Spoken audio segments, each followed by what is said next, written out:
de reproducción del capital, las estrategias políticas antiimperialistas y feministas. En nuestra mesa tenemos a Andrea Sato, investigadora de la Fundación Sol, historiadora y magíster en Sociología de la Modernización de la Universidad de Chile. Tenemos al profesor Rafael Agacino, educador popular, y finalmente Karina Almares, feminista y participante del Comité de Articulación Internacional y del Comité de Trabajadoras y Sindicalistas de la Coordinadora Feminista 8 de marzo. Voy a iniciar con sus palabras, Andrea Sato.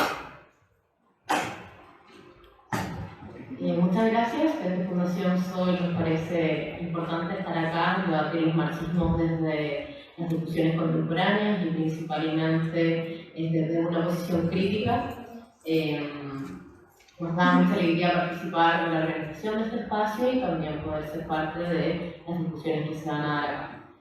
En este contexto también me parece importante poder nombrar que este año también nos dejó que alguien para Fundación Sol es particularmente importante, que es Wallerstein, uno de los ideólogos del sistema mundo, que hoy día en la presentación van a ver varias cosas que dialogan con las propuestas de Wallerstein, principalmente entre las estrategias de los centros y periferias y las periferias globales en torno y en eterna disputa con los centros económicos globales. Bueno, me parece importante poder partir con esta cita de Federici para poder entender cómo el diálogo entre el marxismo y el feminismo ha podido hacer pequeñas síntesis en torno a el gran tema que más se ha tematizado finalmente, que es el trabajo doméstico no remunerado. Voy a leer. Por el contrario, debería interpretarse como el efecto de un sistema social de producción que no reconoce la producción y reproducción del trabajo como una actividad socioeconómica y como una fuente de acumulación del capital, y en cambio la mistifica como un recurso natural o un servicio personal, al tiempo que saca provecho de la condición no asalariada del trabajo involucrado. Descubrimos que las jerarquías sexuales siempre están al servicio de un proyecto de dominación que solo puede sustentarse a sí mismo a través de la división constantemente renovada de aquellos a quienes intenta gobernar. Es una de las citas que está en la introducción del Calibán y la Bruja, uno de los primeros libros que Federici saca para entender el vínculo entre capitalismo y patriarcado, principalmente desde la quema de brujas hasta nuestros tiempos. En este sentido, me parece que hay dos cosas fundamentales que tienen que ver con las tensiones y los nudos entre el marxismo y los feminismos, que están muy vinculados a las eternas discusiones que se han caracterizado, como lo decían en la mesa anterior, como divorcios, matrimonios mal avenidos, matrimonios con separaciones de bienes, algo bien complejo. Y lo que me parece interesante, principalmente porque son dos cuestiones que plantea Marx tempranamente, son las relaciones sociales de producción y también el conflicto capital-trabajo. De ambos me voy a referir, principalmente con las cifras que voy a profundizar a lo largo de la exposición. Eso que llaman mesas son relaciones sociales y de producción. Hoy día los feministas también nos posicionamos en un lugar de visibilización, que no solo que eso que llaman mesas son relaciones sociales y de producción, sino que también eso que llaman amor es trabajo no remunerado. La base del trabajo hoy día de las feministas de visibilizar todo lo que implica el trabajo invisibilizado bajo las labores domésticas y de cuidado, amparado bajo un manto de cariño, amor, ética femenina, y que finalmente hoy día ha desvalorizado sin lugar a duda el lugar de las mujeres en la producción y en la reproducción de la vida.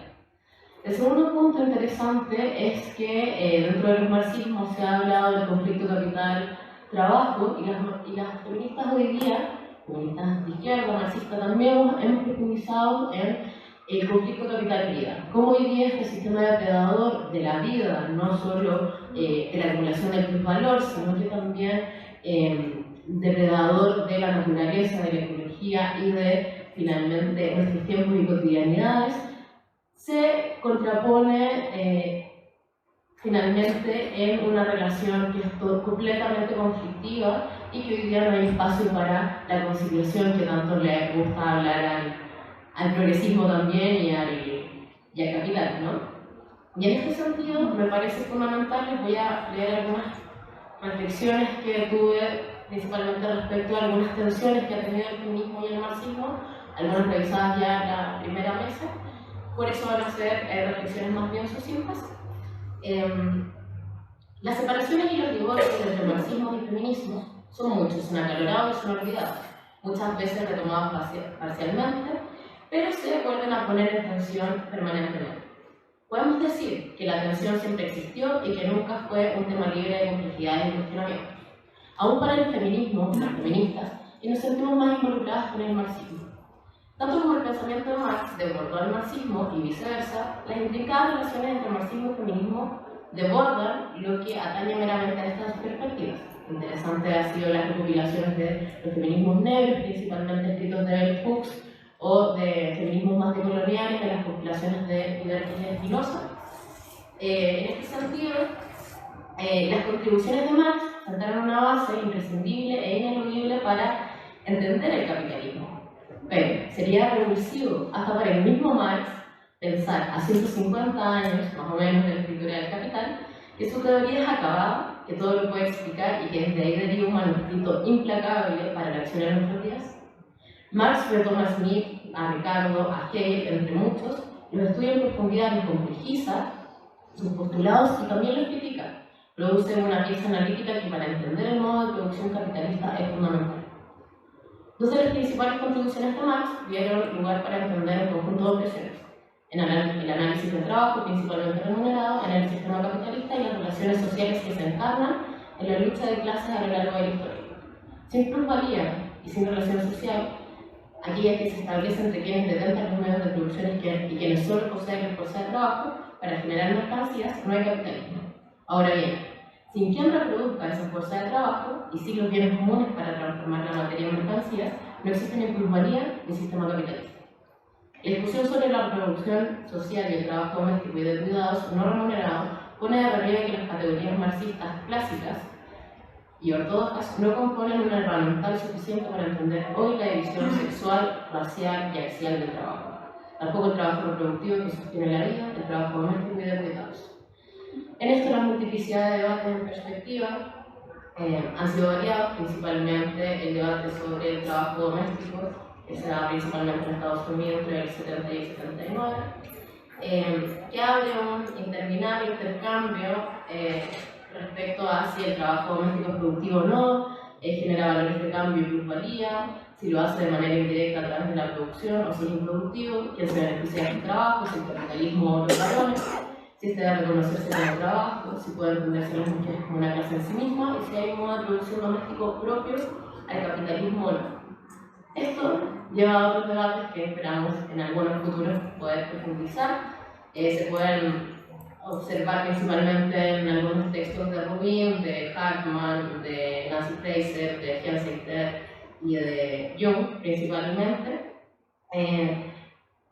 Pero lo interesante es que si la opresión solo existe por el sistema capitalista, si el patriarcado es un sistema autónomo en relación con el capitalismo, si es correcto utilizar el término patriarcado para referirse a la opresión y la desigualdad de género, si el patriarcado siempre existió de un modo específico a etapas determinadas de la historia, lo cual desemboca también en bastantes disputas actuales que tienen que ver entre las teorías de los sistemas duales y los sistemas únicos, que también es interesante abordar, Federici, Nancy Fraser, otras teóricas como Ciencia Rusa también lo han dialogado, también esperamos que lo vamos a dialogar aquí en otros espacios, pero lo cierto es que tanto desde Rubin en el 76 hasta Judith Butler ya en los 90 y en los 2000, hay una coincidencia en que la crítica a la ordenación sexual es la crítica al orden económico y social que solo funciona y tiene sentido a través de esa determinada ordenación sexual. Es así como el capitalismo cis heteropatriarcal racista no solo produce cosas y mercancías, sino también subjetividades, deseos, necesidades e identidades. En ese sentido, también hay alguna síntesis que en donde vemos que los trabajos invisibilizados, domésticos y de cuidados no remunerados sí participan en el ciclo del capital, no son invariables ni anacrónicos, ni tampoco presentan una tendencia a la desaparición, Por tanto, es igualmente innegable que definen el nivel de vida, por tanto el coste de reposición de la mano de obra y en consecuencia la tasa de beneficio que se puede extraer de este mismo trabajo doméstico no remunerado. Es por eso que al incorporar la perspectiva feminista al análisis del conflicto que los marxistas habían definido capital y vida, las feministas tratamos de trasladarlo al conflicto de capital, capital y vida y no solo capital trabajo. Esto teniendo en cuenta todos los trabajos, también los no pagos, por lo que se cuestiona que la producción capitalista no es autosuficiente, sino que depende mucho más del trabajo doméstico y de cuidado que del mismo trabajo asalariado. Voy a pasar si puedes pasar hasta la diapositiva de financiarización.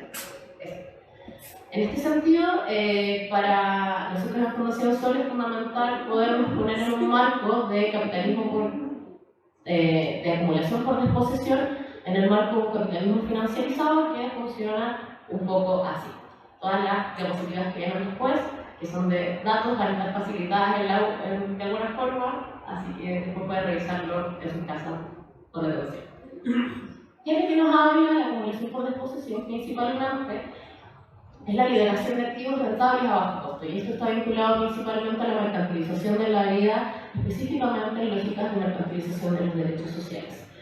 ¿Qué es lo que tenemos principalmente? Un estado subsidiado del capital, mercantilización de los derechos sociales, una estructura tributaria crónico que está en permanente reforma gracias al gran capital en Chile, la contención de la actividad sindical, una política salarial de contención, principalmente vinculada a los salarios mínimos, y a lo que hemos llamado el mini salario mínimo, la mercantilización de recursos naturales, que tiene como gran efecto que los hogares que viven del trabajo estén permanentemente endeudados.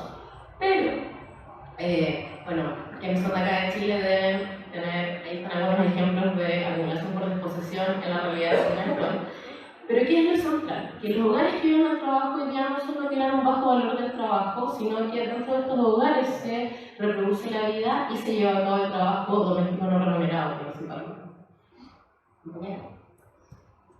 En este sentido, cuando observamos el trabajo visible y el trabajo invisible, observamos que el gran ciclo del trabajo lo que hace es finalmente usufructuar de la fuerza de trabajo gratuita de las mujeres para la reproducción del gran ciclo del capital.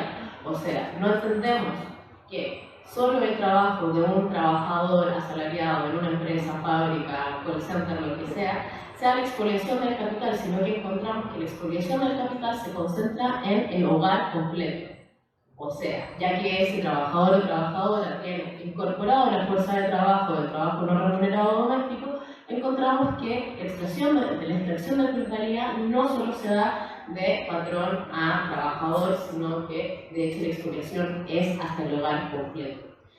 Por eso es interesante poder profundizar estos diálogos en torno al salario familiar, al salario del hogar, pero también a todo lo que implica la expoliación del valor en el trabajo doméstico y de cuidados dentro de los hogares. Por tanto, en la estructura clásica de la teoría del valor y la teoría del plusvalor, finalmente hoy día lo que vemos es que ha invisibilizado todo lo que tiene incorporado también el trabajador y trabajadora como fuerza de trabajo, como trabajo doméstico no remunerado. En este marco, la gran conclusión es que finalmente la mercantilización de los derechos sociales, la precarización de la vida y el empleo y la hiperacumulación, principalmente con las características que tiene Chile, ha generado una mercantilización de la vida cotidiana y que eso ha generado también gran endeudamiento en las familias, lo que también actúa como mecanismos de control en las familias y en los hogares principalmente. Eso que hace, que produce una intensificación de la reproducción y el trabajo doméstico. Hoy día, si nos vemos desposeídos de derechos sociales básicos, como por ejemplo salud o educación, ese trabajo alguien lo hace, esos cuidados alguien los realiza. Son principalmente las mujeres, las lesbianas, las disidencias quienes están poniendo bajo sus hombros ese trabajo.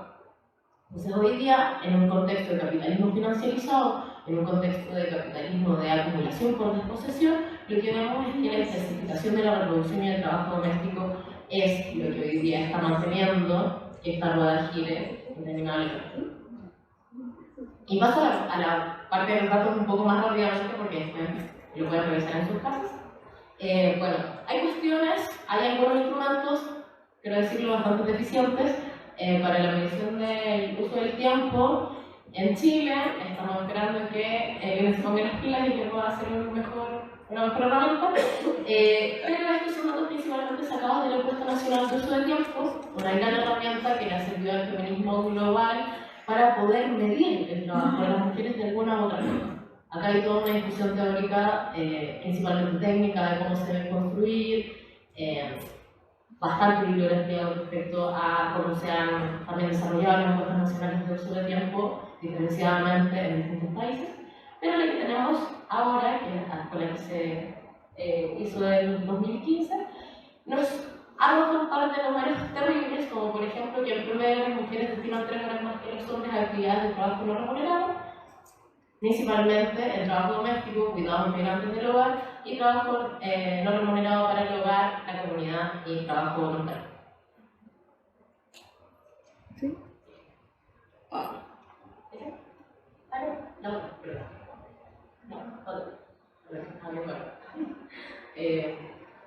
¿Qué sucede con esto del trabajo doméstico no remunerado?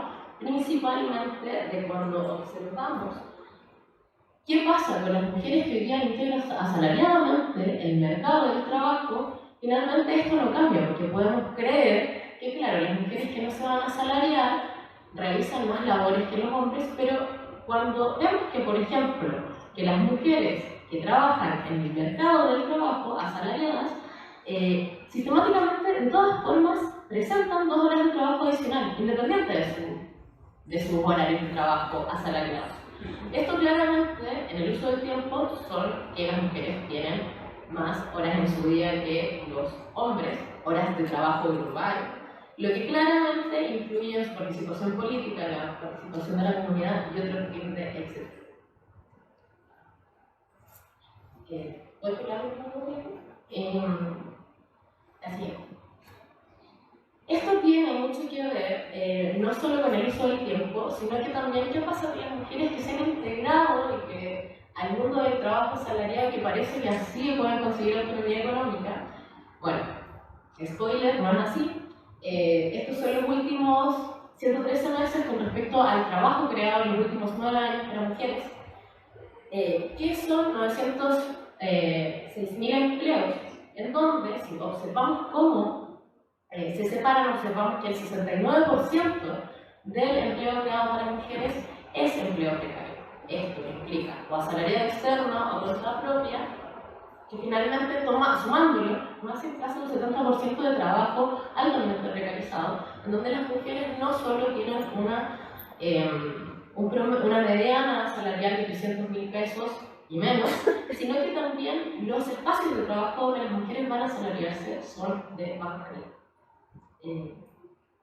Cuando observamos, por ejemplo, los trabajos de cuenta propia para las mujeres, también observamos, por ejemplo, que el 78,5% de este empleo es no calificado y el 85,3% es trabajo parcial. ¿Esto qué implica? Que no solo las mujeres acceden a trabajos más precarios, sino que también es trabajo no calificado, lo que implica también que sean las mujeres las más afectadas en un modelo de explotación capitalista mucho más encarnados solamente en el mundo del trabajo asalariado. Y esto me parece interesante, porque todo este mapa de la explotación del trabajo doméstico, la explotación también del capitalismo y la acumulación del capitalismo, ha hecho que finalmente las familias, y principalmente las mujeres, que hoy día han incrementado casi un 300% las jefaturas de hogar femeninas desde los últimos 15 años, es que también las mujeres hoy día son sujetas que están mucho más endeudadas que los hombres, principalmente porque sus niveles de salarios son mucho menores. Si observamos el número de personas morosas según género, notamos que las mujeres son 2.339.000 mujeres endeudadas y morosas, pero lo interesante es que ha aumentado el monto de la mora promedio de las mujeres de manera increíble en el último año. no hemos hecho no traje la síntesis histórica, pero los números de endeudamiento de mujeres son mucho más altos que los de los hombres, principalmente por jefaturas de hogar, hogares monoparentales y también que están muy vinculados a los bajos salarios por la calidad de empleo que acceden las mujeres. Y por último, ¿cuáles son las grandes reflexiones, además de la síntesis entre marxismos y feminismos? Es que finalmente, hoy día entender que el capital no solo se apropia del valor generado por el trabajo, sino si generamos el trabajo gratuito, que reproduce la mano de obra a un coste menor al que tendría si toda esta sostenibilidad tuviera que adquirirse en el mercado. La necesidad de que la organización social del cuidado tengamos que dar cuenta de la forma en que los hogares, el mercado y el Estado y la comunidad se reparten el trabajo de cuidados, evidenciando elementos y dimensiones que de tal forma la organización alimenta la producción de desigualdades. En tercer momento, analizar las dinámicas del capital de las perspectivas de los hogares, profundizar política, teórica y técnicamente, principalmente, donde el trabajo doméstico se visibilice y se valorice. Apostar por la sostenibilidad de la vida como elemento político, visibilizando la interdependencia entre personas, especies y planetas, y también observando los límites del capital. Hoy día es urgente no solo afinar las perspectivas técnicas respecto a los índices para medir trabajo no remunerado, sino que visibilizarlo como parte fundamental de la vida y parte fundamental de la reproducción de la fuerza de trabajo, y principalmente hoy día posicionarnos en un contexto de crisis sistémicas del capital, donde hoy día la explotación del capital está en los hogares y está principalmente en el uso del tiempo de las mujeres y en el trabajo doméstico de cuidados. Eso, muchas gracias.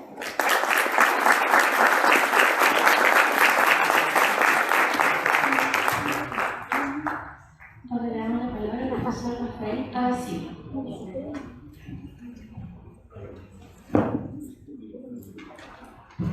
¿Se escucha? Bueno, en primer lugar, muchas gracias por la invitación. También gracias a la compañera de la Fundación Sola, en realidad, que hace una pega realmente, dormida, produciendo datos, en fin, analizando críticamente inclusive la información y contrastándola contra los indicadores públicos, tradicionales, oficiales del Estado.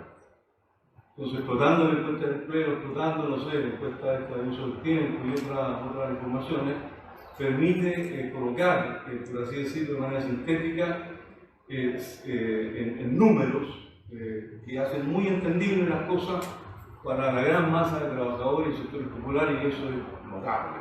Entonces, vayan también los agradecimientos a la Fundación Sol por supuesto, y por supuesto a la compañera que nos empezó cosas acá sobre el tema.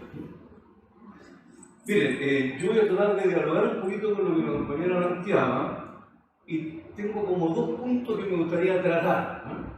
Uno sería algún conjunto, llamémoslo así, rudimentario de conceptos que permitieran resolver el siguiente problema, por decirlo de alguna manera, que es que desde el punto de vista de la izquierda en general, no la izquierda institucional, pero hablando de la izquierda más rupturista en general, se ha planteado la necesidad de plantear una estrategia que sea capaz de hacer una convergencia social de los diferentes esfuerzos de construcción en diferentes lugares, pueblos indígenas, luchas campesinas, lucha de trabajadores, estudiantes, luchas culturales, la lucha por la misma, la lucha feminista, efectivamente, por los derechos de las mujeres. Y normalmente lo que nosotros hemos hecho, y esto es fundamentalmente también los viejos sobre todo, hacemos como un checklist de demandas. De tal manera que no solo luchamos contra la explotación, sino que adicionalmente somos ecosocialistas. Somos adicionalmente antipatriarcales. Y somos además, ¿no es cierto?, la independencia, la plurinacionalidad y la autonomía del pueblo, somos mucho. O anticoloniales. De tal manera de que la política y por lo tanto el planteamiento estratégico de esta izquierda, llamémoslo así, adolescente, donde estamos, o sea que somos muy reviejos, en realidad no, más bien hace una suma donde todos estos problemas nuevos, entre comillas, son como exteriores a la problemática central de la matriz central por la cual hemos estado acostumbrados a pensar, que es la relación capital-trabajo, y la contradicción que hay entre trabajadores y burguesía en torno a la acumulación de capital, la explotación, la plusvalía y todas las categorías adicionales que se derivan de la economía política de ese hecho. Y por lo tanto, en realidad, esa visión donde no hay una hipótesis orgánica que ligue todos estos problemas, significa bamboleo. Hay oportunismo naturales por no saber cómo engranar la cosa. Más bien dicho, de una lógica de tratar de converger a partir de una suerte de artificialidad o de simplemente filantropía política solidaria, digamos. Hoy queremos estar todos juntos en luchar contra el capital. De ahí esa lucha que implica de manera más o menos mecánica exterior estos problemas, no surge una alternativa. Surgen alianzas tácticas, surgen alianzas sin perspectiva estratégica, en fin, todos los problemas que nosotros conocemos. Entonces lo que a mí me gustaría proponer acá sería como una suerte de hipótesis de trabajo que permitiera enhebrar ese tipo de problemas, entregar una hebra que fuera capaz de vincular estas diferentes expresiones de alianza a estos problemas nuevos que serían el problema de la sostenibilidad ecológica, el problema del patriarcado, el problema de la lucha por la autonomía o la descolonialidad de los pueblos en general y en particular del pueblo indígena. Ese es como el primer problema. Si uno aceptara esa hipótesis, o sea, si la es capaz de figurarla, uno podría desde ahí deducir un segundo punto que me gustaría tratar a mí, que sería en realidad cuáles son las estrategias políticas, de qué manera esta hebra que presentamos como hipótesis, que es capaz de generar algo así como una interpretación que vincula orgánicamente en torno al problema del capital, estos problemas que señalábamos anteriormente, discriminación, exclusión, explotación, etc. Bueno, cómo eso se expresa desde el punto de vista de las posibilidades de la política, del pensamiento estratégico, la posibilidad de elevar una estrategia que perfile, no voy a decir alternativa, pero sí perfile algo así como un programa de transición para este momento particular del capitalismo. Esas serían como las dos intenciones de la intervención que podría hacer hoy día. No sé si vamos a tener el tiempo suficiente, pero vamos a hacerlo lo más rápido que podamos. Bien, ¿cuál es el punto de partida?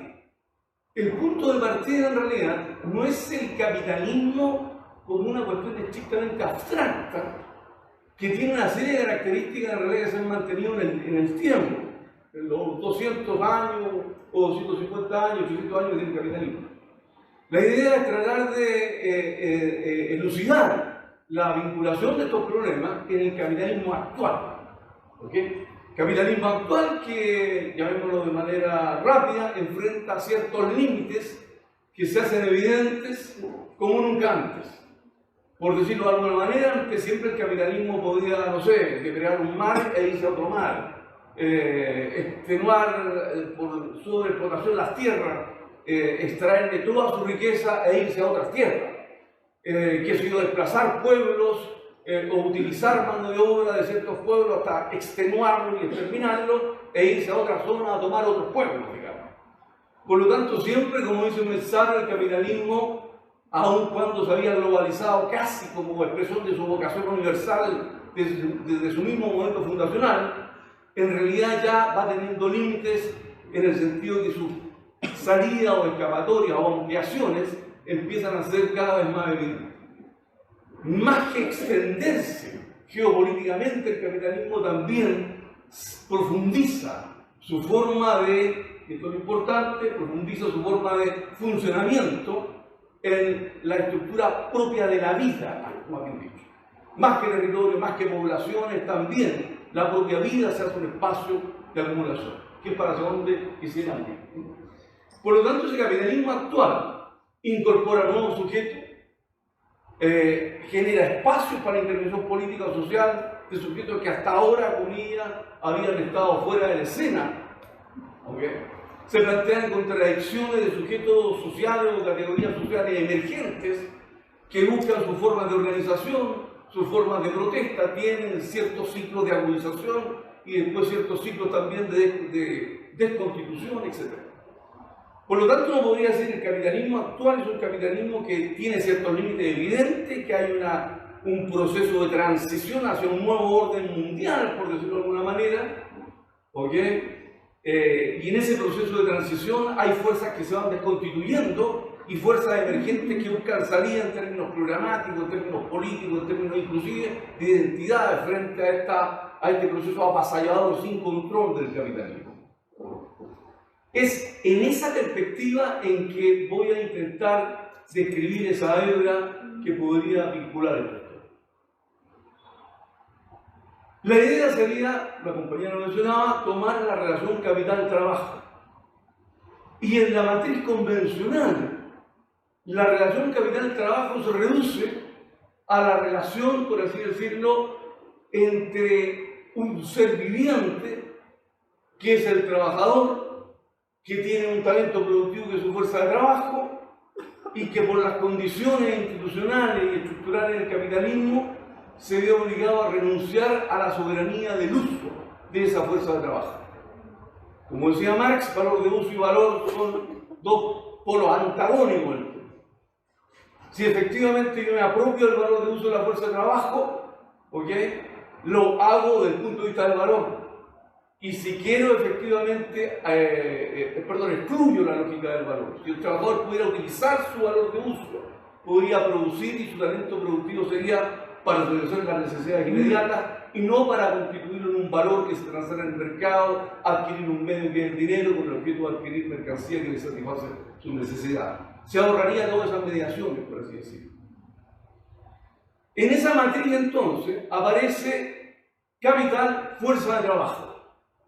El paso de trabajo a fuerza de trabajo es muy importante, porque el trabajo es la actividad. Pero cuando esa actividad toma la forma, ¿okay?, de un efecto potencial encarnado en la fuerza de trabajo, estamos hablando de relaciones institucionales o relaciones específicas entre capital y trabajo. En Marx no aparece el trabajo en general. En Marx aparecería el trabajo en las condiciones capitalistas, donde efectivamente la categoría fuerza de trabajo o el doble carácter del trabajo es crucial desde ese punto de vista. Imposible. Avanzo rápidamente entonces. Lo que quiero decir entonces es que cuando esa fuerza de trabajo se explota en la matriz, simplemente el capitalista resuelve el problema típico. Tiene que hacer rendir a esa fuerza de trabajo más de lo que vale. Ese es todo el punto. El secreto del capital y la acumulación está eso. Si yo hago 1.000.000 de pesos por una jornada de 45 horas, bueno, el trabajador tendrá que producir más de 1.000.000 de pesos en esa jornada de 45 horas. El diferencial entre lo que produce el valor producido y el valor pagado es precisamente el excedente o la plusvalía que permite la acumulación. Hasta ahí entonces, fíjense ustedes de que, comillas, este ser viviente que opera en la esfera de la producción, en el trabajo, que tiene fuerza de trabajo y que entra al ámbito de la producción y el proceso de trabajo, digámoslo rápidamente, ha sido desprovisto, voy a decirlo de alguna manera, ha sido reducida o ha sido reducido a que el elemento principal de su condición vital como ser viviente es el trabajo, la fuerza de trabajo, la producción, el proceso de trabajo y el entorno psicocultural que se da en el ámbito de la fábrica, la oficina, el mundo del cuerpo. Esa matriz, por lo tanto, dado que concentra ahí el tema, plantea obviamente que la lucha de clases se expresa precisamente en esos seres vivientes como portadores de fuerza de trabajo en el ámbito del proceso productivo. Y por lo tanto la forma de organización tiene que ver, por ejemplo, con los sindicatos, que gira en torno a dos cuestiones fundamentales. El problema del salario, que es el valor de la fuerza de trabajo, y las condiciones de trabajo. Ese proceso que está ahí, que fue fundamental para la construcción de la clase como clase para sí, por decirlo de alguna manera, en las condiciones del capitalismo actual empieza a desfigurarse. Por muchas razones, porque hay precariedad, porque la forma de identidad del trabajo ya no solo el oficio, no solo la empresa, no hay estabilidad en el empleo, porque la propia vida está siendo puesta a trabajar y a producir, porque ya no hay esos empleos estables, estructurales, y desde ese punto de vista entonces, comillas, empiezan a aparecer las otras dimensiones vitales que hasta ese instante estaban invisibilizadas en la medida en que yo tomaba ese sujeto viviente exclusivamente como trabajador. Dicho de otra manera, cuando el capital consume fuerza de trabajo, está consumiendo tiempo de trabajo. Pero ¿qué es el tiempo de trabajo? El tiempo de trabajo es tiempo de vida.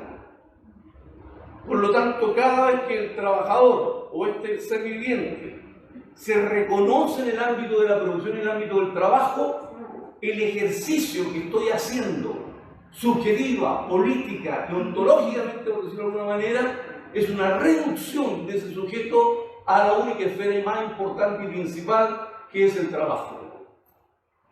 Si uno entonces planteara lo siguiente: si tomara la fuerza de trabajo, corriera el velo, estaría la vida. Por lo tanto, cuando yo tomo al trabajador y tomo, no sé, las 24 horas y solo considero las 8 que son la actividad productiva, estoy restándome en las formas de organización, en el rol político y estratégico que tienen las otras dimensiones de vida de ese propio ser que en realidad vive por día 24 horas. Fuera las 8 horas de vida comunitaria o de vida familiar, fuera las 8 horas, ¿no es cierto?, de comida, de descanso. Y por lo tanto, este reduccionismo que hay ahí ha implicado que la izquierda, en la lógica de construcción de estrategia, no sea capaz aún de recoger a ese trabajador primero como ser viviente, y que por lo tanto tiene una complejidad, ¿ok?, en términos de las relaciones sociales que completan o se anexan a las relaciones sociales de producción. Por ejemplo, las relaciones que hay en el ámbito del privado. Lo público es la producción, el trabajo. Lo privado es la familia. Por lo tanto, todo el secreto de las relaciones o el carácter de las relaciones sociales que se expresa en ese ámbito privado, que ha excluido de la política, que ha excluido de la organización, que ha excluido inclusive de la conciencia, construcción de la conciencia para sí de la clase trabajadora. O, comillas, que en ese proceso privado que está ahí, aparte de las relaciones patriarcales o de poder de dominación, también hay procesos productivos y reproductivos, y que tampoco son invisibilizados, tampoco son visibilizados. Por lo tanto, lo que está ocurriendo en realidad es que esa manera esconde esta otra dimensión que está ahí. De tal manera que si uno toma la propuesta de la compañera y dijéramos entonces lo que tenemos en la contradicción capital-vida, la relación capital-vida, lo que estaría expresando, sería una suerte de reconstitución de ese sujeto unidimensionalizado en el ámbito del trabajo a las condiciones vitales de su existencia. Bueno, tengo un minuto, es imposible que pueda avanzar más. Pero en ese espacio, si yo lo integralizo, devuelvo las 8 horas, le incorporo las 24 horas, devuelvo la relación de la producción a la relación de ser viviente completo, entonces empieza a aparecer cosas como esta. El proceso de emancipación no es solo un proceso de emanciparse, comillas, de esa producción en ese proceso de trabajo. El proceso de emancipación no es solo cambiar las relaciones sociales de producción que hay en esa fábrica o ese medio de producción. La emancipación también significa, comillas, también emancipar al sujeto completo. Había cuenta que el sujeto no puedo fraccionarlo en la realidad como lo hago analíticamente para estos efectos. Entonces, no es que ande por allá la lucha contra la explotación y por acá la lucha contra el patriarcado. O no ande por allá la lucha contra la explotación y la lucha por acá por la sostenibilidad del consumo, la sostenibilidad de los procesos productivos. Tiene que haber un vínculo, ¿okay?, que sería efectivamente la vida. Resumo rápidamente entonces esta primera parte. Lo que estaría diciendo es lo siguiente: el capital, cuando acumula y produce plusvalía, consume fuerza de trabajo, pero lo que está haciendo es consumir vida. Y desde ese punto de vista, entonces, lo que hay que preocuparse no es solo esa vida como expresada solo en el campo de trabajo, sino que recuperar esa integralidad de la vida. Y de paso, el capital actualmente no solo opera en la producción, sino que también opera en el consumo. Hay producción, distribución, circulación y consumo. Por lo tanto, el capital también es capaz de crear necesidades. El capital instala una dictadura de las necesidades. Y se instala una dictadura de necesidades como una condición de su reproducción y acumulación, porque requiere crear demanda y tener una situación permanente de escasez. Entonces también crea subjetividad fuera del ámbito del trabajo. No es que el trabajador en el proceso productivo se produzca como trabajador para llegar mañana, sino que el trabajador también se produce en todo el proceso vital para seguir siendo parte de ese orden integral, no unidimensional del capital. Y eso, por supuesto, entrega otra visión muy distinta. La organización no opera sobre la producción. También te verán la esfera de circulación, distribución y consumo de los mercantiles que era la situación. El que va a ir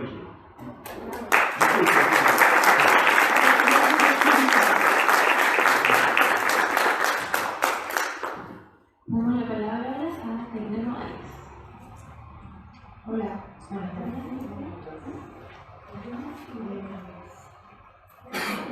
A mí me invitaron las compañeras del GEF, del Grupo de Acción Feminista. Aprovecho de agradecerles acá. Y en realidad cuando me invitaron y me dijeron el título de esta mesa, por supuesto que me sentí un poco intimidada, ¿no? Porque como bien ponen, reproducción del capital, las estrategias políticas anticapitalistas y feministas, y decidí partir por lo que me parecía más elemental, que es lo que se aparece en mi cabeza cuando pienso en la palabra estrategia. Y a lo mejor no es tan loco lo que se aparece en mi cabeza y le puede suceder a ustedes también. Que es la imagen de la clase trabajadora irrumpiendo y actuando en la vida política. Probablemente es una imagen muy masiva y que tiene que ver con un poco impugnarlo todo, ¿no?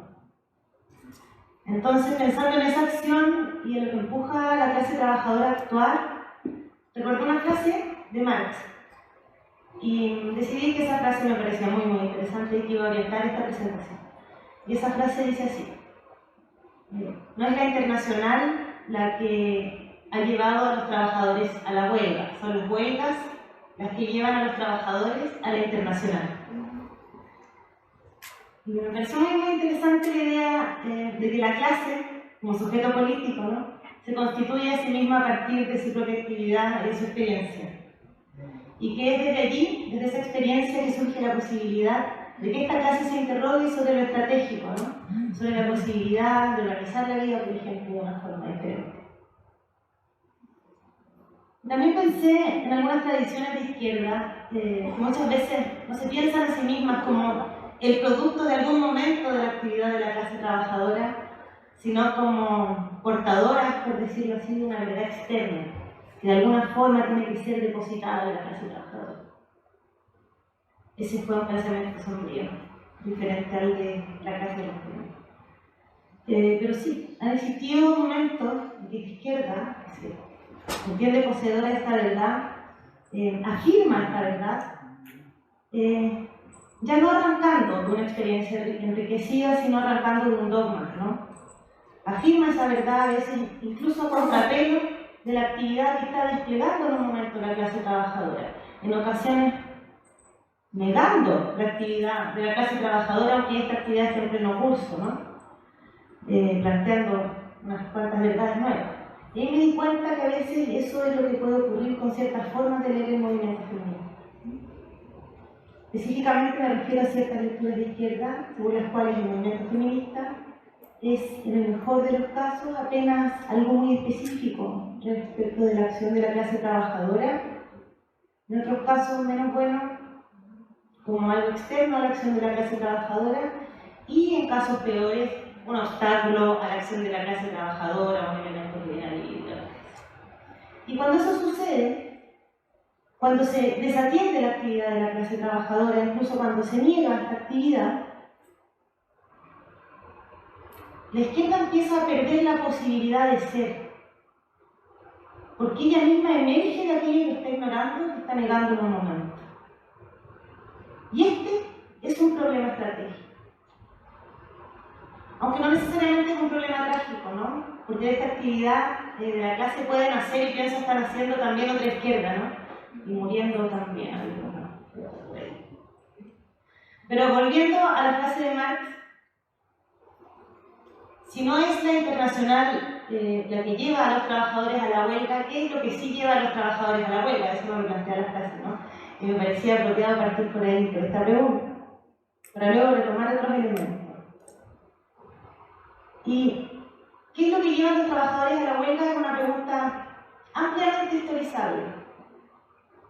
Muchas cosas han llevado a los y las trabajadoras a la huelga, sin embargo, siempre detrás de toda huelga está el deseo de vivir mejor. Y vivir mejor también es algo que puede significar muchas cosas. Puede significar un mejor salario, puede significar resistir un alza del precio del transporte, el arriendo de la comida. Puede significar transitar sin miedo por la calle, reducir la jornada de trabajo o ponerle fin a una guerra. Puede significar el derecho a decidir sobre nuestros cuerpos o contar con mayor presupuesto para un hospital o para una escuela. Puede significar exigir participación política o impedir la construcción de una central hidroeléctrica. Puede significar, compañeros y compañeras, pan y paz, como en 1917. Lo digo porque aquí estamos en octubre y llevamos, yo pienso, todas en el corazón. Y el hecho es que las huelgas han significado todas estas cosas, o vivir mejor ha significado cada una de estas cosas, porque estas cosas efectivamente han llegado a las y los trabajadores a las huelgas. Lo que está llegando hoy a las mujeres a las huelgas, de una clave estratégica, yo vengo aquí a defender la huelga feminista, por supuesto. Es algo que se ha mencionado bastante, que es el deterioro de las condiciones en que se produce y se reproduce la vida, ¿no? O siguiendo la nomenclatura de esta mesa, sería algo así como la crisis de la reproducción del capital en tanto reproducción de la fuerza de trabajo. Simplemente quiere decir esto que cada día a la clase trabajadora le cuesta más producir y reproducir su vida. Por cierto, don Rafael coloca al centro de la vida, me parece muy importante y estoy de acuerdo. Los y las trabajadoras producimos mercancías, ¿no? Sí. Pero ¿cómo somos producidos y producidas nosotras, las trabajadoras? Las personas no hacemos mercancía. Como dijo Simón de Beauvoir, en un sentido muy diferente, llegamos a hacerlo, ¿no? No nacemos y salimos inmediatamente a vender nuestra fuerza de trabajo a cambio de salario.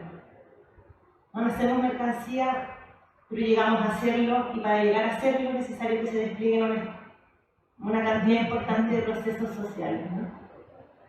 Que incluyen, por supuesto, a la familia y el trabajo doméstico no remunerado, pero no solamente la familia y ese tipo de trabajo, sino el sistema de salud, de educación, etc. Pero cuando ya somos vendedoras de nuestra fuerza de trabajo, de nuestra mercancía fuerza de trabajo, seguimos necesitando reproducirnos día a día, y se supone que es el salario el que debería permitirnos hacer eso, ¿no? Y lo cierto es que ese salario no alcanza. Ya no alcanza. Y peor aún, cuando dejamos de vender nuestra fuerza de trabajo, ya sea porque estamos viejas, porque estamos enfermas, porque tenemos que cuidar de otro u otra, igual necesitamos reproducirnos día a día. Y por eso la clase trabajadora conquistó los seguros de cesantía, los sistemas de jubilación, los sistemas de cuidado y una serie de circuitos sociales que hacían posible esa reproducción que hoy día está en crisis y que están empujando a las mujeres a las huelgas. Porque, por supuesto, ese trabajo ha sido históricamente sostenido principalmente por las mujeres.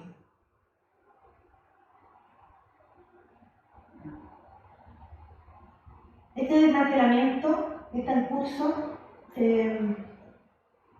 En los dos últimos 8 de marzo, desde la Coordinadora Feminista 8 de marzo, le dimos un nombre, ¿no? Que era la precarización de la vida. Dirigimos a la calle contra la precarización de la vida.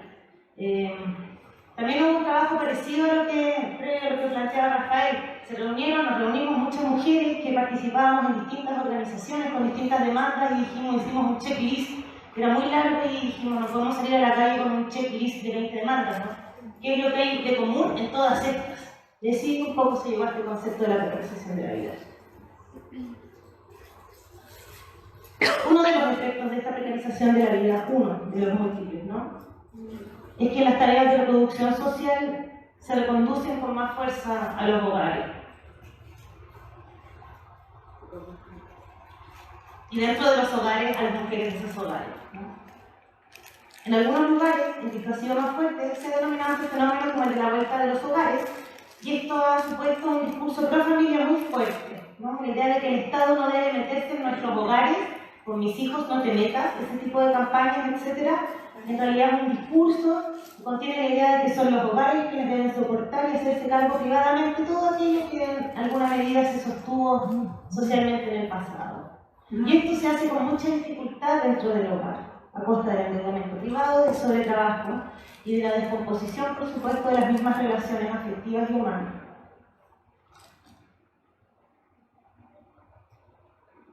esta sensación de insostenibilidad de las condiciones de vida de muchas familias que son pobres o de ingresos relativamente medios, que somos la mayoría de la sociedad, ha sido utilizada especialmente por la derecha para reforzar la idea de inseguridad, y a través de ella impulsar políticas seguritarias que tienen muy poco que ver con la inseguridad que estamos planteando. Y se refuerza esta idea del hogar como refugio último, ¿no? Y de la integridad de la familia, en una clave a veces religiosa y siempre muy autoritaria. Por lo tanto, este proceso, que es un proceso de despojo, requiere un disciplinamiento del conjunto de la clase, y un disciplinamiento que es especialmente fuerte hacia la vida de las mujeres y sus cuerpos. Se traduce también, creo que Alondra comentó esto, en una dinámica de agudización de la competencia al interior de la clase trabajadora, de lo que se ha denominado el penúltimo contra el último, o pobres contra pobres, ¿no? Porque el deterioro o la inminencia del deterioro aún mayor de las condiciones de vida empuja a ver a nuestros pares como una amenaza, ¿no? Como aquella que va a quitar el trabajo, que en el fondo te va a robar el número en la fila del consultorio o del celular.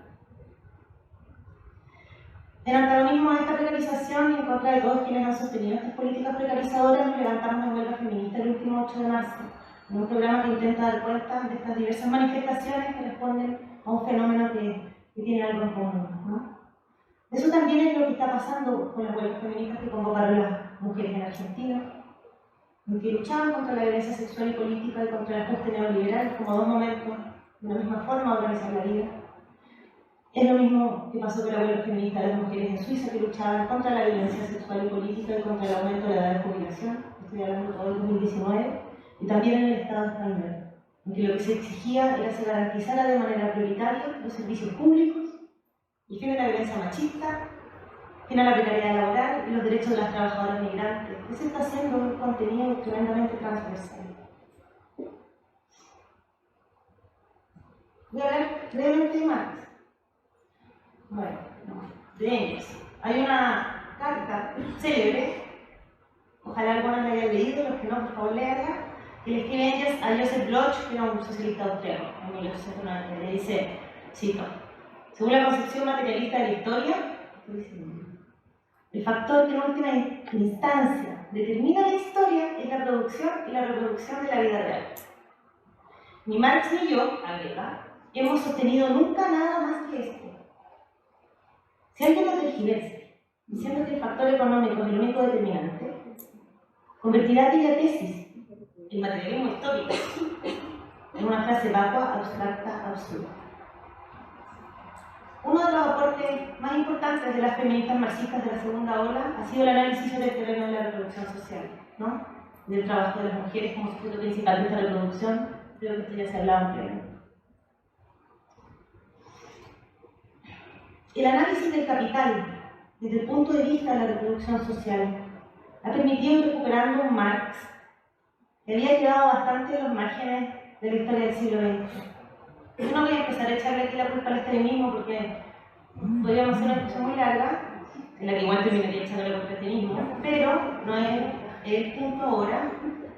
Yo pienso que el punto es que la teoría de la reproducción social nos reconduce un poco a entender el capital más como lo entendía Marx, ¿no? Como una relación social que organiza el conjunto de la vida y no únicamente como un sistema de producción específico.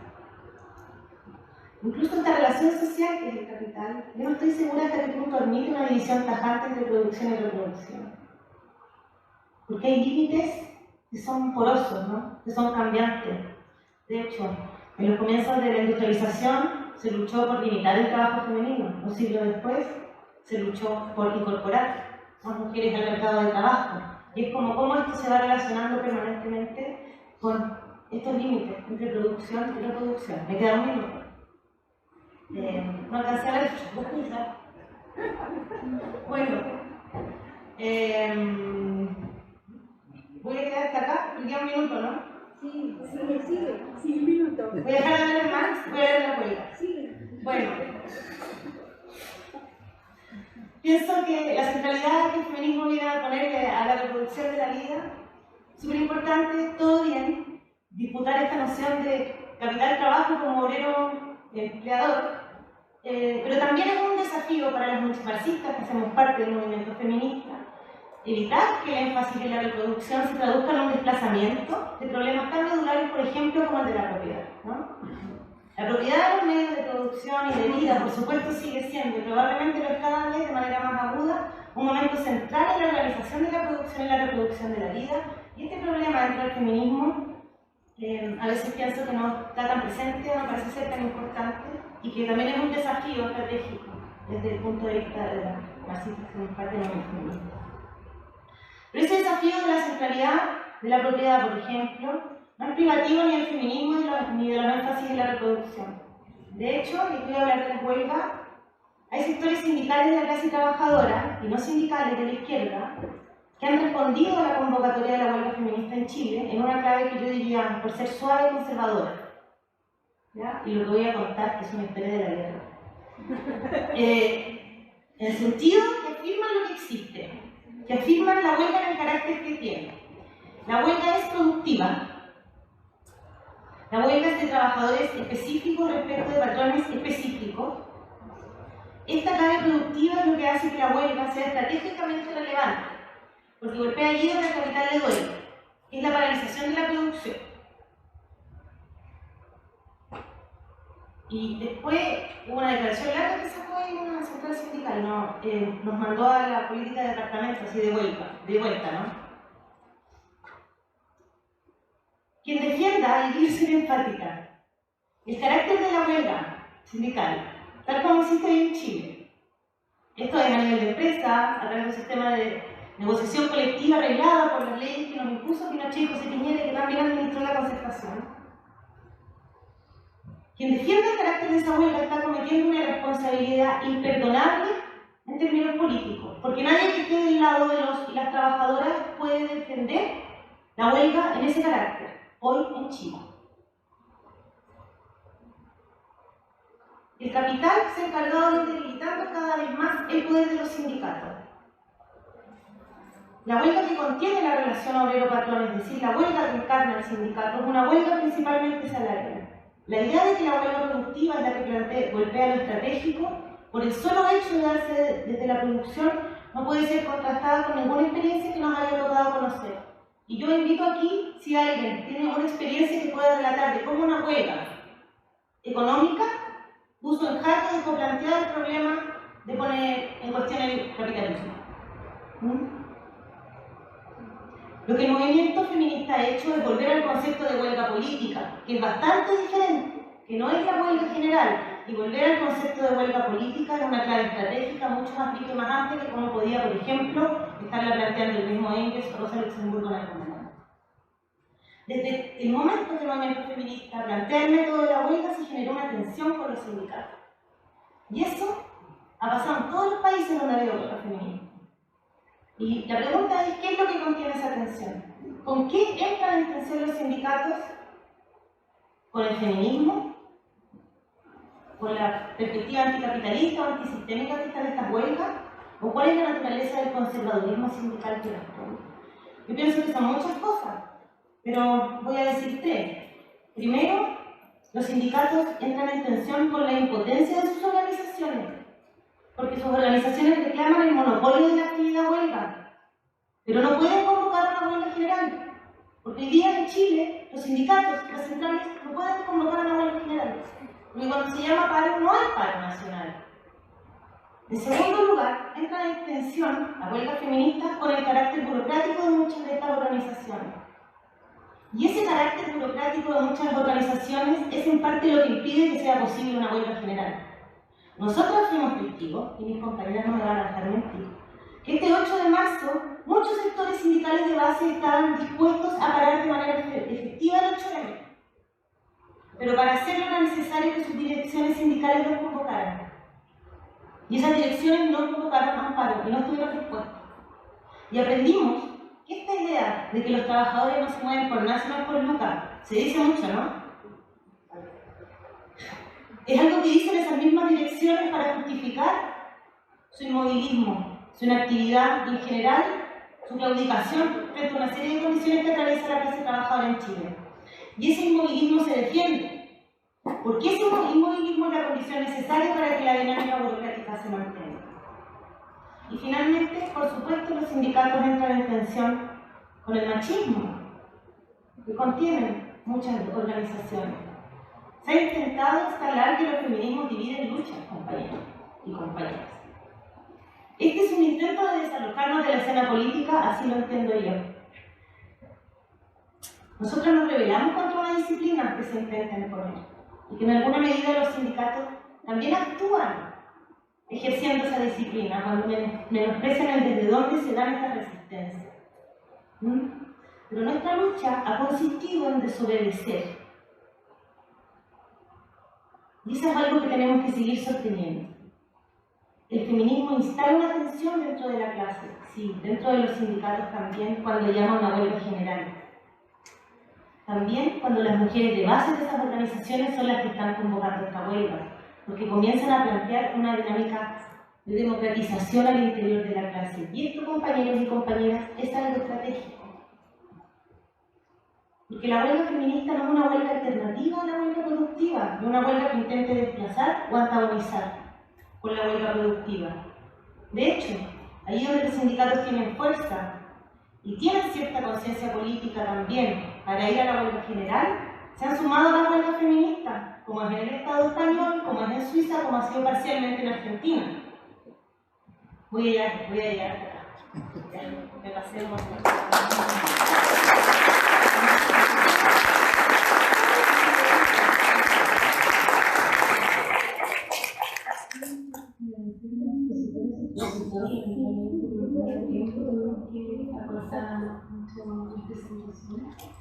En este momento se abre la palabra para preguntas, dudas, ya sea de la mesa anterior como de esta. Hay un micrófono acá, se levanta la mano y cómo hacer llegar.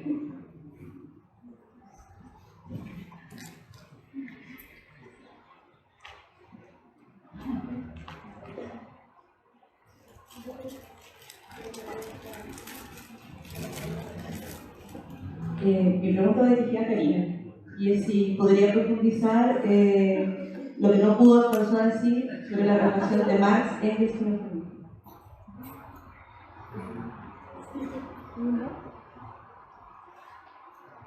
Bueno, Sí, si vamos a poner ahí el diálogo, me gustaría también solicitar a los dos compañeros de Torrea como a Rafa, que también sentí que quedaron un poco tocadas en la idea, si pudieran tomar los mismos minutos en la mesa para poder amarrar un poco más lo que quedó contado, sobre todo las propuestas, por dónde ver, porque creo que por ahí quedaron medio por eso.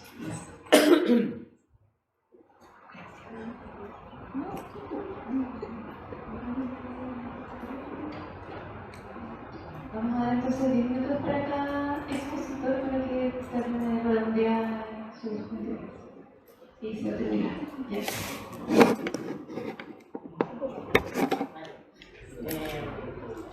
Bueno, con respecto a poder profundizar principalmente en estrategias y propuestas, de Fundación Sol hemos analizado esto profundamente. Y nos parece que la crisis del capital, por la que atraviesa principalmente en su periodo financiarizado, que se ha agudizado principalmente desde la crisis subprime desde el año 2008 y que adquiere características nuevas en un proceso de acumulación por desposesión y en donde las finanzas hoy en día organizan la vida. Sin lugar a dudas, consideramos que volver a centrar la vida no solo es panfletario, sino que urgente. ¿Esto por qué? Porque nos invita a observar los límites del capital no solo a nivel humano, sino que a nivel ecológico, sino que también a nivel planetario. Y en esta lógica también observar cómo, y esto muy en línea con lo que se ha planteado también desde los centros y periferias globales, de cómo la crisis del capital no se extiende en el tiempo, sino lo que hace es deslocalizar la crisis del capital. Esto muy basado también en lo que han planteado Rey y Wallenstein en las contradicciones de los centros y periferia, ¿no? Y en ese contexto, lo que observamos, por ejemplo, la alta feminización de las migraciones, lo que ha sido la feminización de la pobreza, principalmente en espacios de la periferia global, nos hace también repensar cómo el modelo capitalista tiene sus propios límites bastante marcados. Hoy día la crisis no puede seguir movilizándose globalmente porque ya es una crisis que ha expoliado finalmente todos los recursos, tanto humanos como naturales, en el mundo. En ese sentido, y porque es fundamental volver a los hogares, y acá también es una propuesta técnica y política, es porque en los hogares, y no, por favor, no confundirlo con la familia heterosexual tradicional, sino que en los hogares como espacios de reproducción de la vida, es necesario volver a mirar ese circuito económico. Es necesario volver a mirar ese circuito económico en torno a colaboración, en torno a generación de redes, pero también un proyecto en que se observe los hogares en el gran ciclo del capital. Entendiendo esto como trabajo productivo no reproductivo, en eso coincido con Karina que yo creo que ni Marx había puesto estos límites que luego los marxistas pusieron entre trabajo productivo y reproductivo, pero la apuesta principal es volver técnicamente y políticamente a leernos desde los hogares, con una perspectiva también internacionalista, y esto es fundamental principalmente desde las escuelas de los sistemas mundos, donde la estrategia política de las periferias globales, principalmente de las periferias globales marginales, son diferenciadas de las del centro económico global. Y en eso creo que hoy día los feminismos indígenas, los feminismos comunitarios, hacen un gran aporte a no solo a la reconstrucción de la visión marxista, sino que también a los feminismos, dotándonos de resistencias y estrategias que han sido históricas en este territorio. Y en ese sentido, como dentro, además de todo lo técnico que puede ser como volver a mirar los hogares en el ciclo del capital y los hogares principalmente dentro de las periferias globales, poner en el centro de la vida, y en ese sentido también, y creo que es fundamental, hoy día la movilización de masas es no solo urgente, no solo necesaria, sino que es fundamental para cualquier tipo de transformación profunda. Acá creo que son los debates entre si es primero, si abolimos el capital o si abolimos el patriarcado primero, son anacrónicos, y que hoy día el esfuerzo, yo creo que también de toda la mesa, es generar síntesis y estrategias mancomunadas desde los movimientos sociales, en un contexto que, como lo presentaba anteriormente, en un contexto de acumulación por disposición, que, por ejemplo, la lucha de las AFP va en una misma línea de acumulación de fuerza para la clase trabajadora y hoy día también para las proletarias del proletariado, ¿no? Y en ese contexto creo que es fundamental poder no solo ser tácticos y estratégicos, sino que también abrir este tipo de diálogos en donde no veamos que los feminismos parecen ser enemigos de los marxismos. La discusión ya se zanjó un par de veces anteriormente, entonces como tratemos de avanzar en ella, estamos en el 2019, y en eso también me parece interesante, que también ojalá sea tema de debate, que fue planteado en la mesa anterior, hoy día como no solo observamos un capitalismo financiarizado, sino que un capitalismo de los algoritmos, y para eso creo que también es necesario observar el trabajo del futuro, o el futuro del trabajo, como queramos llamarlo, principalmente en una lógica de cómo el plusvalor se vuelve tan extraño, por ejemplo, en las economías de plataforma, y creo que el feminismo tiene mucho que decir ahí, principalmente porque han sido las mujeres las que han no solo accedido a esos trabajos precarios, sino que también han sido las que históricamente han estado en esta ambivalencia entre trabajo productivo, trabajo no reproductivo, y bueno.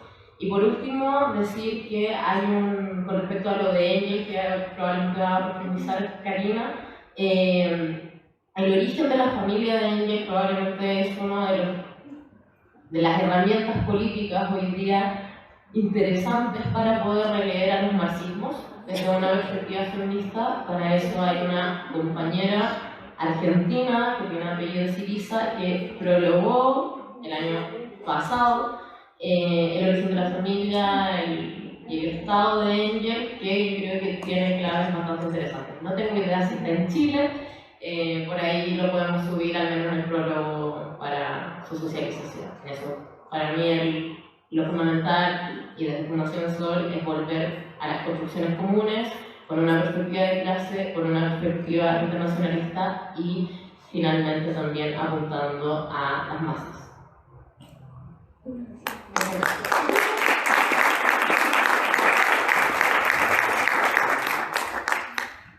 Bueno, muchas gracias por esta segunda.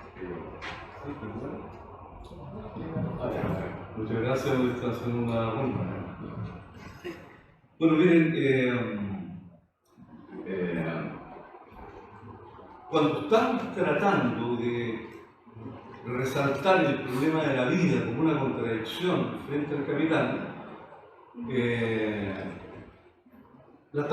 se está intentando poner como una categoría explicativa inclusive de la propia lógica de la sociedad actual. La vida y los seres vivientes que necesitan reproducirse no solo se quieren reproducir en el ámbito de lo privado, del trabajo doméstico, en fin. La vida se reproduce bajo condiciones sociales específicas, digamos, con cierto tipo de ciudades, con cierto acceso a la forma de socialización y construcción de comunidades, por ejemplo.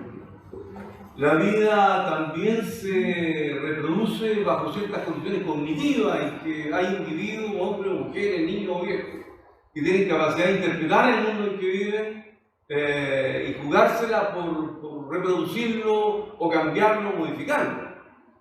La vida también se juega en términos de las condiciones materiales existentes también, digamos. Se requiere agua, se requieren tierras agrícolas, se requieren, qué sé yo, producción de alimentación, etc.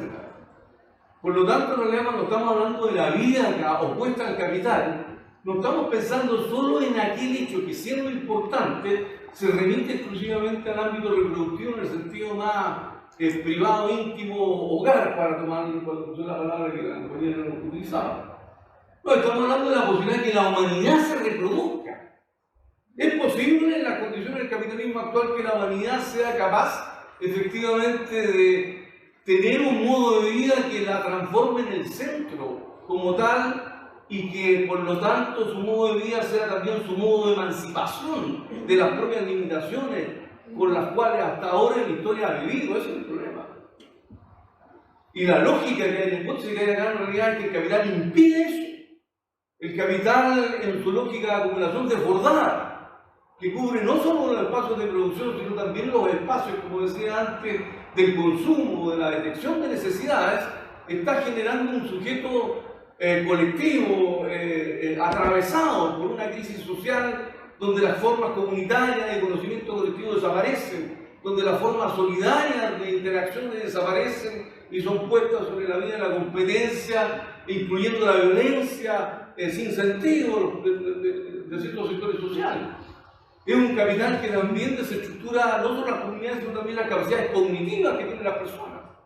Las personas se enchufan a la matriz y en realidad no tienen ninguna mediación para interpretar el mundo. Son prácticamente engendros de puras sensaciones articuladas nerviosas que responden a los estímulos del consumo en general, como tendencia, estoy diciendo. Es también un capitalismo en realidad que está destruyendo en su vocación de esta lógica de acumulación descontrolada, está destruyendo también las bases estructurales, naturales de la propia existencia de la vida. Por lo tanto, la pregunta en realidad es si la categoría fuerza de trabajo y contradicción de trabajo es capaz de plantearme sintéticamente todos esos problemas. Y creo que la manera en como la izquierda tradicional ha planteado el tema restringiendo la fuerza de trabajo, yendo hacia una suerte de mirada unidimensional de quién la aporta, que es el trabajador, restringiendo la esfera productiva y a lo más a la esfera del consumo, o una esfera redistributiva, más bien dicho, creo que esa mirada se ha quedado corta. Porque es cierto, hace 150 años atrás o 100 años atrás, lo que permitía la identidad del sujeto colectivo era el oficio, o era la empresa, o era el territorio. Sin embargo, hoy día, cuando esas fronteras de la producción se han disuelto y a cada minuto, en cada espacio, en cada momento estoy produciendo para el capital, sea para hacer circular información, sea para poder comprar, hacer circular el dinero en la mercancía, sea para, comillas, integrarme a esta máquina descontrolada, consumiendo y reproduciendo residuos, etc. Entonces, claramente ya el espacio del trabajo y la producción me queda corto. Eso es lo que se está diciendo. Por lo tanto, el desplazamiento hacia la vida, al recuperar el sujeto y colocarlo en el conjunto de sus espacios vitales, no es una renuncia a las relaciones de producción, ni al problema de la fuerza de trabajo, ni al trabajo como tal. Lo único que se está diciendo en realidad es que ese espacio de conjunto de relaciones sociales no alcanza para ser, por medio de una práctica, ser comprensiva del momento que vive el capital. Las limitaciones que tenemos en la formación de los sindicatos, por ejemplo, las contradicciones que hay frente a las inversiones, la necesidad de empleo, aumento de salario, con las contradicciones que tienen otros sectores importantes, o lo que ha costado a las organizaciones sindicales, por ejemplo, que las mujeres accedan a relaciones, comillas, por el cuidado de los niños, porque tienen doble jornada, etcétera, etcétera, a las relaciones de dirección o de participación activa, son difíciles. Y eso no tiene que ver con la maledicencia individual, tiene que ver con que en el fondo hay una mirada y una constitución subjetiva mucho más amplia al cual nosotros accedimos de manera restringida. Recuerdo un solo caso, cuando se armaron las primeras organizaciones sindicales en patronato, cuando los coreanos llegaron a instalar pequeños talleres productivos, las mujeres que trabajaban ahí, en los estudios que se hicieron para tratar de organizarlo, no respondían a los sindicatos, porque los ingresos que recibían, súper explotados, los consideraban simplemente ingresos que cambiaban sus relaciones sociales y de autonomía en el hogar. Ellas nunca se consideraron trabajadoras y la cantidad de ellas nunca la miraron como, comillas, salario. La categoría salario no estaba en su ámbito discursivo. Por lo tanto, desde ese punto de vista, objetivamente eran trabajadoras asalariadas explotadas por el capital. Sin embargo, su forma de acercarse, de procesar su realidad, ese momento hermenéutico colectivo que había ahí, estaba asociado fundamentalmente a ese ámbito privado. Costó mucho y ha costado mucho ese proceso en que las formas de conciencia van coincidiendo con las formas del ser, por decirlo de alguna manera más rimbombante. Entonces, hoy día la clase trabajadora, la pregunta es, como clase trabajadora en sus espacios de práctica como trabajadores y de producción, ¿tienen posibilidades de comprender omniabarcantemente el mundo cuando un capital que aceleradamente está destruyendo todas las bases de la vida misma? Por ejemplo, ¿por qué los campesinos del Cauca o algunos pueblos indígenas, reivindicando, enfrentándose a las transnacionales, defendiendo el agua, defendiendo los bosques, defendiendo la biodiversidad, por ejemplo, son capaces, no como un intento universalista, pero son capaces de encarnar en ciertas coyunturas los intereses generales de la humanidad, a pesar que luchan por sus intereses específicos de cuidar un río, un árbol, o qué sé yo, un bosque? En realidad están encarnando objetivamente, más allá de su propia conciencia, inclusive, los intereses generales de una humanidad que está siendo devastada por el capital. La clase trabajadora en algún momento, en otro momento, representó sus intereses, representaron los intereses de toda la humanidad, de la emancipación humana. De hecho, la idea es que el trabajo de la clase trabajadora triunfa cuando desaparece como tal.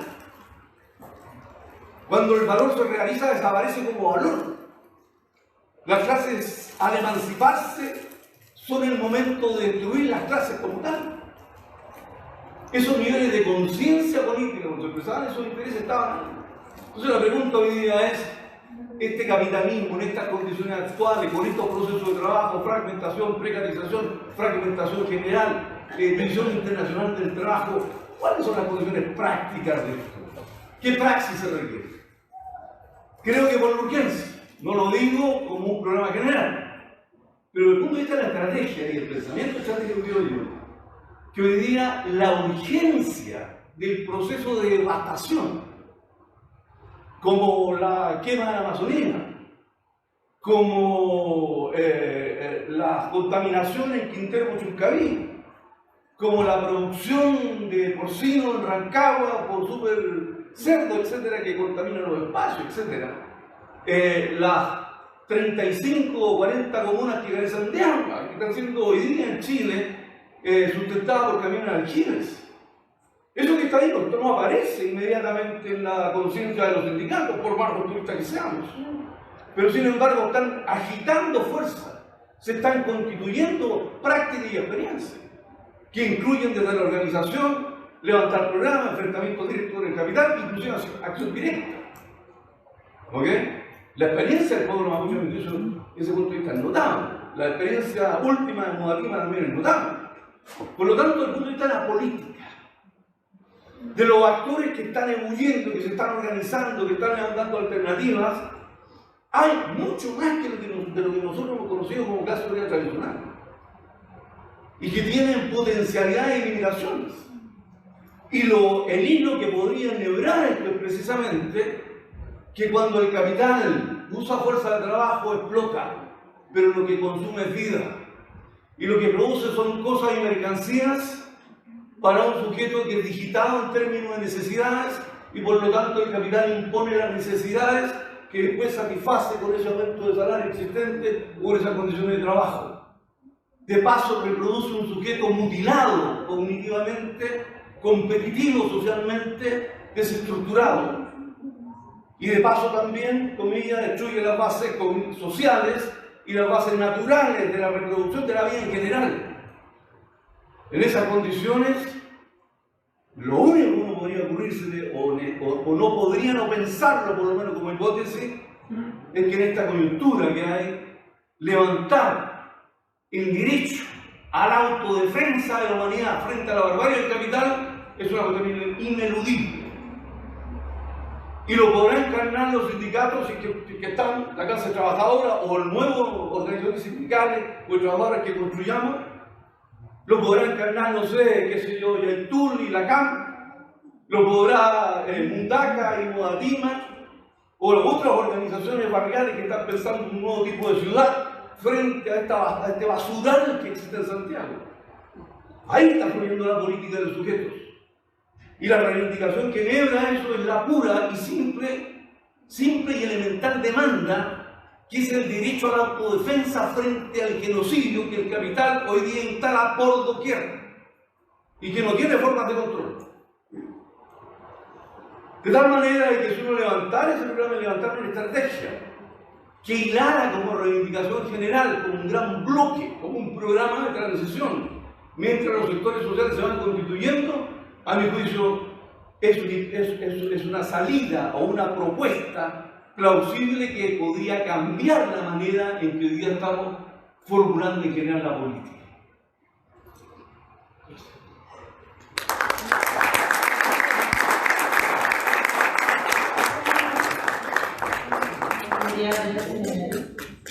Próximo para discutir sobre este desplazamiento capital-trabajo-capital-vida.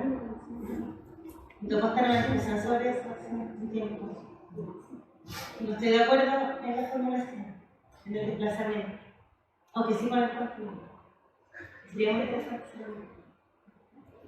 Sigamos. Bueno, la forma en que se siguió el siglo XX fue súper amarga, ¿no? Para la clase trabajadora. Una derrota de proporciones muy grandes, que permitió también servir una ofensiva muy violenta del capital, que es un poco la que estamos aquí relatando. También uno de los problemas más grandes fue la revolución, ¿no? Que aparece más como un problema que como algo que solucione cosas. Que antes en el pasado era como una idea, si hacemos la revolución, esto se va a solucionar, pero el siglo XX también problematiza mucho la revolución. Y en realidad nos incorporamos al siglo XXI con una pregunta cuya respuesta es muy difícil, que es cómo seguir, ¿no? Ahora, se acabó la historia y todas esas cosas. Y ante esa pregunta se tiende al tiro a mirar para atrás. En el fondo, decir, ¿cómo recompongo lo que había? Este es el camino que tenemos. Y eso ya está difícil. Y lo están planteando acá los compañeros, las compañeras, el movimiento feminista también, ¿no? No vamos a volver a lo que existía. Y lo que está emergiendo es una forma de acción política de la clase trabajadora que luce diferente a lo que existía antes. Pero llevamos muchas décadas preguntándonos más o menos cuándo va a volver la clase trabajadora a la escena política. Y cuando empieza a emerger, la desconocemos, ¿no? Porque luce diferente. No está idéntica, y claro, luce muy diferente, ¿no? El movimiento feminista que está en curso, en mi opinión, hace parte del núcleo estratégico de recomposición de la clase trabajadora, ¿no? Después de un periodo muy largo. Y una parte de lo que recompone es la noción de capital y de huelga. Como dijo María Rosa de la Costa, nunca ha habido una huelga general, eso después. Protestar en la esfera del trabajo asalariado es solo abordar la mitad del trabajo no pagado que es explotado por el capital. Cuando se plantea huelga general, se plantea una lectura antisistémica. Y creo que son las huelgas climáticas que están en curso y las huelgas feministas, las huelgas que están planteando lecturas antisistémicas, no de momentos determinados, sino impugnando relaciones generales. Una pregunta que aparece como pregunta estratégica es cómo desde la reproducción social se participa en la lucha de clases. Y pienso que una manera de defender una perspectiva anticapitalista no es solo socializar las tareas reproductivas y de cuidado, sino negarnos a seguir produciendo y reproduciendo personas en tanto mercancía. Pienso que ahí se liga mucho con el problema de la vida. Por supuesto que es un momento importante la socialización de los trabajos reproductivos y de cuidado, porque esta socialización permite liberar una innumerable energía, ¿no?, que se dedica a reproducir mercancías en vez de personas. Pero junto con eso cobra alcance estratégico, por ejemplo, la cuestión de la reducción masiva del tiempo de trabajo. De todos los trabajos, porque no tiene sentido reducir el tiempo de trabajo remunerado para aumentar el tiempo de trabajo de cuidados o al revés, ¿no? Las huelgas feministas y también las huelgas climáticas, ambas son huelgas que lo que están colocando son a los seres vivos, a las personas, del conjunto de los seres vivos frente a la ganancia y frente a las cosas. Producir menos y compartir más los recursos que existen. A mí me parece que el capital en este momento tiene una política muy destructora, que se puede resumir en una política de expoliación de los bienes comunes. Y como bienes comunes vamos a entender lo que mal llamamos recursos naturales muchas veces, pero también, por ejemplo, los fondos de pensiones. Todo lo que se ha logrado constituir como bien común es lo que está siendo o intentando ser aniquilado. Y son este tipo de huelgas que emergen, que es la forma como está volviendo a emerger la acción política de la clase trabajadora en una clave muy antisistémica, las que deben ser reforzadas. Eso.